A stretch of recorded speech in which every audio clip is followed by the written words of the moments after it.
पानी दे विच मार ना सोटा, ये पार्टी ऐ नहीं होना, तो जो तू चाहना है वो नहीं होना। इमरान खान वो आदमी आया और इस तरह के लीडर ब्लेसिंग। निज़ाम की मर्जी है, निज़ाम जो मर्जी करे। मेरे ख्याल में दीवार के साथ लगाना या लोगों के ऊपर सख्ती करना ये मसले का हल नहीं होगा। अगर सेलेक्टिव कानून का डंडा चलना है तो ये भी वक्त गुजर जाएगा। मैंने एक नौकरी पता क्यों छोड़ी थी 2014 में, वक्त लगेगा, हम यहाँ तक पहुंच जाएंगे इंशाल्लाह। ग्रे एरियाज खत्म होंगे, व्हाइट को हम व्हाइट कहा करें, ब्लैक को हम ब्लैक कहा करें। वो अपना काम करते रहेंगे, हम अपना काम करते रहेंगे। कोई भी चीज कभी भी पत्थर पे लिखी हुई लकीर नहीं होती। हमने बेशुमार लोगों को माइनस किया, वो प्लस हो गए इस मुल्क। इमरान खान वो आदमी आया और इस तरह के लीडर ब्लेसिंग होते।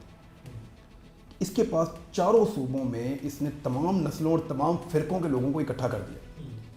यानी आप ये देखें कि इसके लिए एहतजाज सेम टाइम में अहले सुन्नत वल जमात और अहले तशय्युअ और देवबंद सारे उलमा इकराम सेम टाइम में इसके लिए प्रोटेस्ट कर रहे होते हैं। तो फिरकों वाला मसला हो गया ख़त्म। पठान, पंजाबी, बलोच, सिंधी सब इसने इकट्ठे कर दिए। ये एक अपॉर्चुनिटी भी होती है, इसका एनालिसिस करना चाहिए, इसको देखना चाहिए। यदि इमरान खान देखें कितना और कितनी हुकूमत करना चाहेगा वो, एज के जिस हिस्से में है, क्या वो अभी 100 साल और हुकूमत कर देगा? पॉसिबल ही नहीं। एक हुकूमत, दो हुकूमत, तीन हुकूमतें। तो जब आपके पास एक ऐसे कदबुत का आदमी हो ना, तो उससे आप कुछ और ना करें तो एक नेशन बनाने का फ़ायदा आप उठा लेते हैं। बाकी निज़ाम की मर्ज़ी है, निज़ाम जो मर्ज़ी करे। मेरे ख्याल में दीवार के साथ लगाना या लोगों के ऊपर सख्ती करना ये मसले का हल नहीं होगा। अब देखें ना, ये जो कुछ भी हुआ, एक लाइटर नोट में मैं आपको बताऊं, इसका सबसे बड़ा नुकसान तो जहांगीर तरीन को हुआ। पहले दिसंबर में एक कैंडिडेट बिठाया, बल्ला नहीं था, दूसरा आ गया। जनवरी में दूसरा बिठाया, क्योंकि बल्ला निशान नहीं था, तीसरी आ गई। फरवरी की 4 तारीख को तीसरी बिठाई, बल्ला नहीं था, अब नलके के साथ मुकाबला है। और उन्होंने ये कहा कि हमारे पास 3 और स्पेयर पड़े हुए हैं। तो ये कैसा इलेक्शन इसको उठाओगे, अब एक और बिठा देंगे, एक और खड़ा कर देंगे। अब किस किस को खरीदा जाए और किस किस को दबाया जाए। यानी बल्ला ना होने का सबसे ज्यादा नुकसान तो जहांगीर तरीन को हुआ। जहांगीर तरीन साहब ने जो है वो दस्तबरदारी जो है वो लोगों की एक के बाद दूसरा, फिर यार जो गायब होता है इनके दफ्तर से निकलता है। मैं तो ये हैरान हूँ।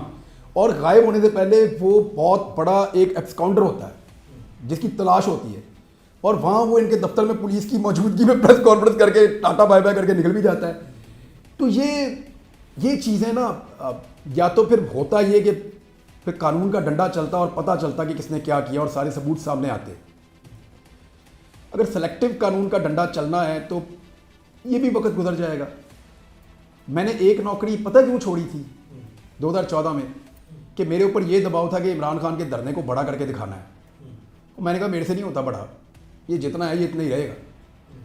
अगर आप कहते हैं कि इसको बड़ा करना है तो मेरे से नहीं होता। ये हफ्ते वाले दिन, अतवार वाले दिन बहुत बड़ा होता है, उस दिन मैं बड़ा कर दूंगा। ये मंगल बुध को छोटा हो जाता है तो उस दिन मैं छोटा कर दूंगा। तो मेरे पे सख्ती की गई और मुझे नौकरी छोड़नी पड़ गई वो वाली, और मुझे ऑफियर कर दिया गया, मैंने नौकरी छोड़ दी। अब वो वक्त भी था इमरान खान पे जब उसके लिए बंदे नौकरियों से निकाले जाते थे, उसको सपोर्ट ना करने पे। हुआ ना, ये मेरे साथ हुआ। और ये वक्त भी आया कि जब उसका नाम लेने पे बंदे नौकरी से निकाले जाते हैं। तो ये वक्त इंसानों के बीच में फिरता रहता है। जब राणा सनाउल्लाह पे बुरा वक्त था और इसके ऊपर झूठा केस बना था मनशियात का, तो मैं पूरी ताकत से इसके साथ खड़ा हुआ था। मैंने इसको भुगता इस मामले को। मुझे बहुत धमकियां भी आई कि यार तुम्हारी तो इनके खिलाफ है सोच, ये तो पैनामा वाला। मैंने कहा जो भी है, इधर ये बंदा ठीक कह रहा है, यहां इसके साथ ज्यादती हो रही, मैं इसके साथ खड़ा हूंगा। मैंने भुगता इस मामले को। तो क्या मुझे उससे फायदा हुआ? वो तो आपने ही मुझे बताया, जब मैं अंदर था सबसे ज्यादा मेरे पे कीचड़ राणा सनाउल्लाह ने उछाला। वो अपना काम करते रहेंगे, हम अपना काम करते रहेंगे। कोई भी चीज़ कभी भी पत्थर पे लिखी हुई लकीर नहीं होती। हमने बेशुमार लोगों को माइनस किया, वो प्लस हो गए इस मुल्क में। हमने इससे सीखा ही नहीं आज तक।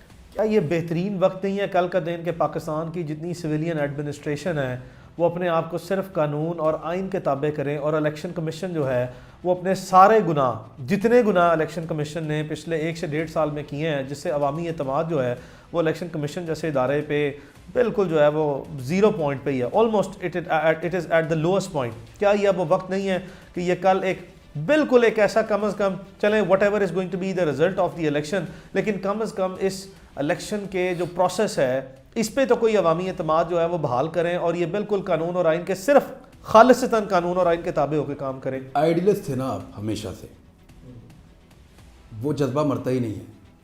आज भी आप वही हैं। देखें जो आप मांग रहे हैं वो आइडियल है, और उसके बाद तो मसला ही कोई नहीं है फिर। लेकिन मुझे वो एक इसके ऊपर शेर याद आ गया, नईम बुखारी साहब ने एक दिन सुनाया था, और ये बात तब की है जब मैं छोटा सा होता था और नईम बुखारी साहब पीटीवी पे प्रोग्राम किया करते थे। उन्होंने कहा, पानी दे विच मार ना सोटा, ए पाटे ऐ नहीं होना, तो जो तू चाहना है वो नहीं होना।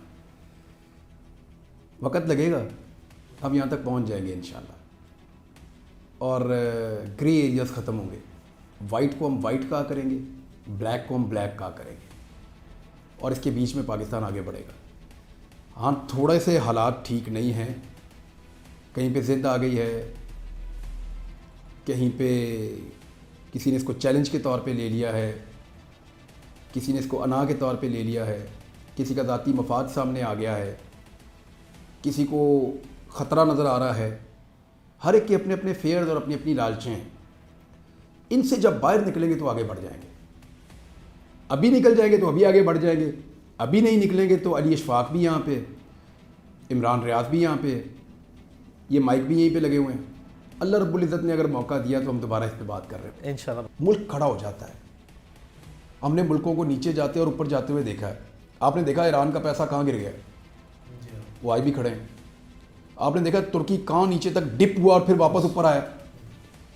अभी जो हालात डिस्टेबलाइज हुए यूके में, वो कितना डाउन गए और फिर उन्होंने अपने आप को दोबारा संभाला। तो ये दुनिया में होती हैं चीज़ें कि पॉलिटिकली जब वो डिस्टेबलाइज होते हैं या उनके ऊपर दूसरे फैक्टर्स आते हैं तो वो ख़राब होकर ठीक हो जाते हैं। एक चीज़ जो नहीं ठीक होती ना, वो प्रॉब्लम करती है। वो है कि लोग क्या सोच रहे हैं, नैरेटिव क्या है, लोगों की सोच क्या है, क्या लोगों में कॉन्फिडेंस है या लोगों का कॉन्फिडेंस ख़त्म हो गया। हमने जो सबसे बड़ी गलती कर दी वो ये कर दी कि हमने अपनी मिडिल क्लास को नाराज़ कर दिया। सबसे बड़ी गलती जो कर दी वो ये कर दी कि हमने अपने नौजवान को नाराज़ कर दिया और उसको मायूस कर दिया। वो ज़ोर लगाने के लिए तैयार नहीं है। लोग कितनी बड़ी तादाद में पाकिस्तान छोड़कर जा रहे हैं, ये रिकॉर्ड है, रिकॉर्ड कायम हो गया लास्ट। और ये वो लोग नहीं हैं जो मजदूरी करने जा रहे हैं। मजदूरी तो अब दुनिया में मिल नहीं रही वैसे। ये वो लोग हैं जो पढ़े लिखे लोग हैं, जो हुनरमंद हैं, या जो माहिरीन हैं, इस किस्म के लोग, या जो इन्वेस्टर्स हैं, ये पाकिस्तान को छोड़ कर जा रहे हैं और बाहर जाके अपने सेटअप्स लगा रहे हैं या अपनी खिदमात दे रहे हैं। ये हमें बहुत बड़ा नुकसान हो रहा है और इसका इम्पैक्ट इकॉनमी पे आता है बहुत लंबे अरसे तक के लिए। एब्सोल्युटली। हमने जो लोगों का कॉन्फिडेंस ले लिया और उनको नाराज़ कर दिया और उनका एतमाद ख़त्म कर दिया सिस्टम के ऊपर, ये सबसे बड़ी ख़राबी है। हमने अपनी यूथ को क्या पैगाम दिया? यानी हमें उनको ये बताना चाहिए था कि मुल्क आपका है भी, बच्चों आपने फ़ैसला करना है, आपके पास ओनरशिप है इस मुल्क की, आपके पास अथॉरिटी है, आपके पास ये पावर है कि आप फैसला करें और आपकी बात सुनी जाती है। और यही आईनी बात है और यही है आईने पाकिस्तान की बुक में जो है वो लिखा हुआ है। देखिए, रिस्पॉन्सिबिलिटी किससे आती है? अथॉरिटी से आएगी ना। जैसे अथॉरिटी मिलेगी उनके पास रिस्पॉन्सिबिलिटी आएगी।